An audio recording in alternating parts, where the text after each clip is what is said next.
Ansiedade, o mal do século. Como essa emoção tem ganhado terreno no nosso mundo atual, levando tantas pessoas até mesmo a ficarem doentes emocionalmente. Você sabia que a ansiedade não é pecado. A ansiedade, ela é uma emoção que está dentro de nós, mas ela é algo que pode ser saudável. Existe uma ansiedade boa quando está para acontecer uma coisa boa na sua vida, mas também existe uma ansiedade sem limite, uma ansiedade que se torna maligna, porque você não controla as suas emoções, não controla os seus sentimentos, e isso te leva para um transtorno obsessivo de ansiedade que afeta o seu físico. E hoje eu quero compartilhar com vocês a respeito dessa emoção.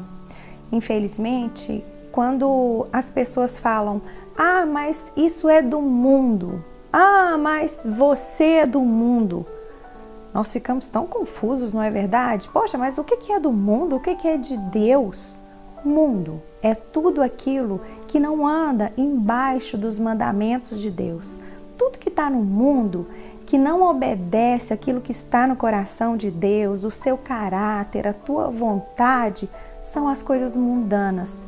E geralmente essas coisas mundanas trazem um prazer momentâneos que depois, meu Deus, traz consequências terríveis para a nossa vida. E olha o que a palavra de Deus nos ensina a respeito dessa ansiedade. Eu acho assim tremendo, porque a palavra de Deus, ela é assim perfeita. Você pode falar assim: "Meu Deus, esse programa só fala a respeito dessa palavra de Deus", mas é para isso que nós estamos aqui. Nós estamos aqui porque nós cremos no poder da palavra de Deus. E nós queremos te ensinar a respeito disso. Nós queremos que o Senhor nos use para que você possa gerar no seu coração essa sede de conhecer a palavra.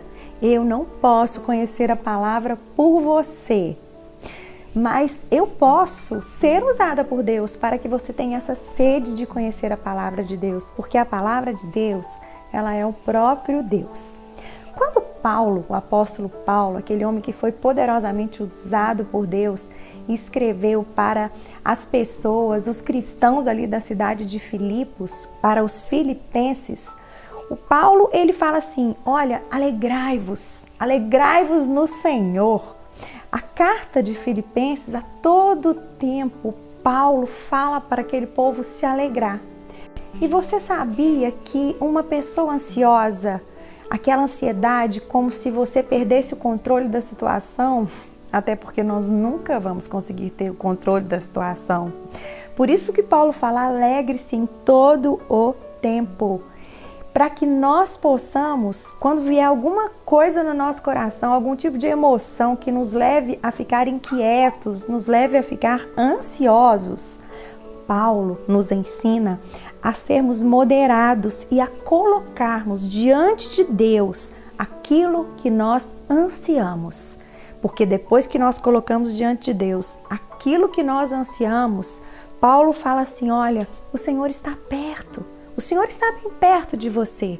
É por causa disso que você não precisa andar ansioso por coisa alguma.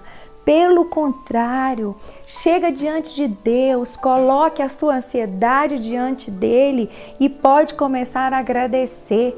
Porque se você se esmerar em fazer isso, a paz de Deus, que excede todo o nosso entendimento, ela vai ocupar a nossa mente, ela vai ocupar o nosso coração. E logo depois, no versículo seguinte, Paulo ensina aos Filipos o que fazer.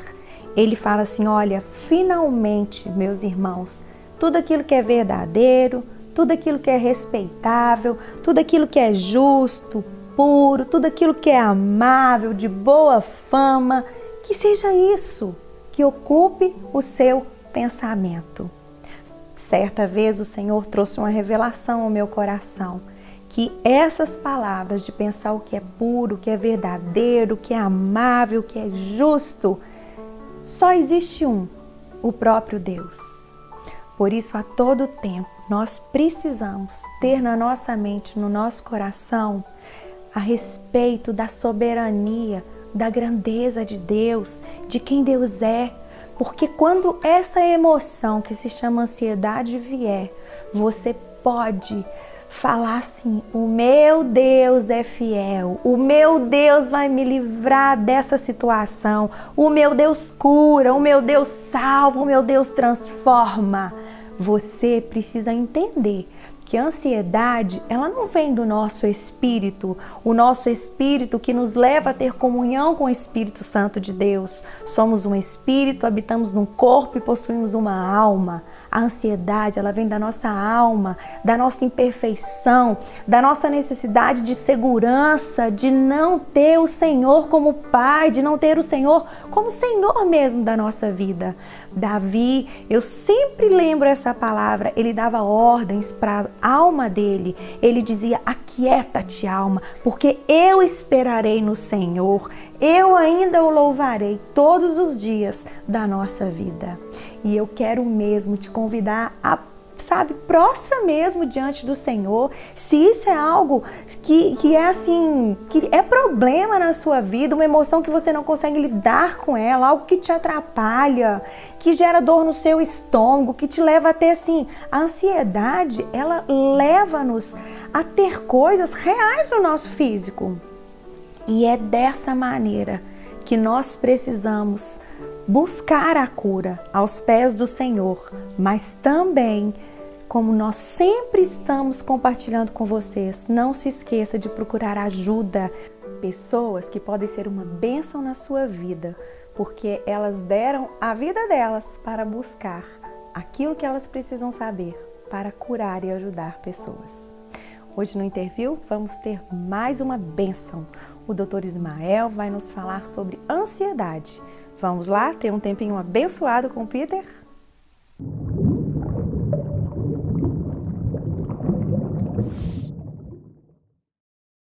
Bom estarmos juntos mais uma vez nesta edição do Interview. Continuamos com a série Problemas e Doenças Psicossomáticas. Ismael Sobrinho vai responder para a gente aqui hoje, ele que é autor do livro Depressão, Doença ou Problema Espiritual. Então Ismael vai falar com a gente hoje sobre os transtornos de ansiedade que têm assolado muitas pessoas. Ismael, prazer receber você aqui. Prazer todo meu, acho que o tema vai bombar aí, porque realmente é o assunto do momento. Tá todo mundo ansioso. O que fazer com a sua ansiedade? Já parou para pensar nisso aí? Pois é, tem pessoas no mundo inteiro sofrendo de transtornos de ansiedade. Se automedicando, tomando um chazinho. Ismael, qual é a hora de procurar o profissional? Primeiro, nem toda ansiedade é patológica. Deus nos fez com a capacidade de experimentar a ansiedade. Então, uma ansiedade pré-prova, uma ansiedade uma apresentação de trabalho na empresa, é normal que nós tenhamos ansiedade. A ansiedade prepara o nosso corpo, ela liga o nosso corpo, ela faz com que a gente tome decisões rápidas. Se nós não tivéssemos ansiedade, nós não iríamos agir para nada, nós seríamos pessoas passivas. Procurar um profissional quando a ansiedade ela começa a trazer repercussões funcionais, quando ela já começa a dominar a sua mente ou quando ela começa a te dar sintomas físicos no seu corpo que você já não tem mais o controle.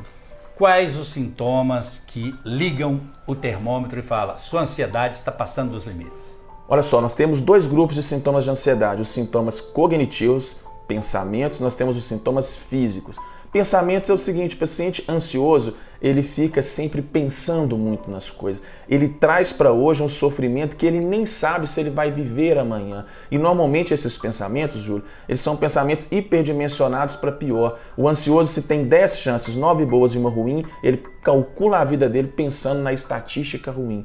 Outra coisa, o ansioso, ele tem às vezes dificuldade para dormir, não igual o paciente com depressão, mas porque ele fica pensando o tempo inteiro. E ele pode ser tomado por pensamentos obsessivos, ideias fixas que vão entrando na cabeça do ansioso e ele não consegue desligar daqueles pensamentos. Já os sintomas físicos, eles são sintomas mais fáceis de identificar. É aquele paciente que ele tem o coração disparando de vez em quando, ele tem uma sensação de falta de ar, parece estar agarrando alguma coisa na garganta dele. Às vezes alguns pacientes com ansiedade têm diarreia, o intestino fica completamente maluco, vão mais vezes ao banheiro. há pacientes com ansiedade que tem dor nas costas, que tem uma sensação de cansaço físico, uma tensão, bruxismo, ou seja, há um grupo enorme de sintomas físicos que podem demonstrar que aquele paciente ele está caminhando para a ansiedade. E aí nós falamos de dois grandes grupos, que é o transtorno de ansiedade generalizada e o transtorno de pânico. Fala dos dois pra gente. Pois é, o transtorno de ansiedade generalizada é uma ansiedade patológica mais intensa. Digamos, vamos supor, Júlio, que se a ansiedade normal fosse 110 volts, o paciente com transtorno de ansiedade generalizada, ele vivencia de maneira prolongada, de maneira crônica, uma ansiedade de 140, de 150 volts. Então, o basal de ansiedade dele está alto, então ele está sempre mais preocupado, ele está sempre mais tenso, ele está sempre mais aflito, ele está sempre mais angustiado, ele está vivendo, colocando uma pressão sobre ele que não é real, causando aqueles sintomas mentais e aqueles sintomas físicos que eu coloquei para você. Já o transtorno de pânico seria uma crise. A crise de pânico é uma crise aguda de ansiedade, onde o paciente tem uma carga de ansiedade de 220 volts. Ele tem uma liberação de adrenalina e de cortisol que faz com que ele tenha, Júlio, uma sensação que ele vai morrer. A crise de pânico clássica, o paciente é tomado por um ataque cardíaco, o coração dispara, um aperto no peito, ele tem formigamento, ele tem uma sensação de que ele está saindo do corpo, que ele está fugindo da realidade e ele acha literalmente que ele vai morrer ou que ele vai perder o controle. É comum as pessoas abrirem a janela, tentar ir para a rua para respirar, porque o paciente é tomado por uma sensação de sufocamento. Quando as crises de pânico se repetem, nós chamamos de transtorno do pânico. Esses dois quadros eles têm tratamento e não é motivo para quem nos assiste desesperar. É um dos quadros que mais responde a tratamento na psiquiatria. Você no seu livro conta, muitas vezes, eu li o seu livro, muito bom aliás, indico para as pessoas, pessoas são diagnosticadas de várias formas, mas você fala no seu livro que tem pessoas que são curadas tanto de depressão como transtornos de ansiedade, que está muito ligado, as duas estão muito ligadas, e que são curadas espiritualmente por Deus e que você não encontra explicação para isso.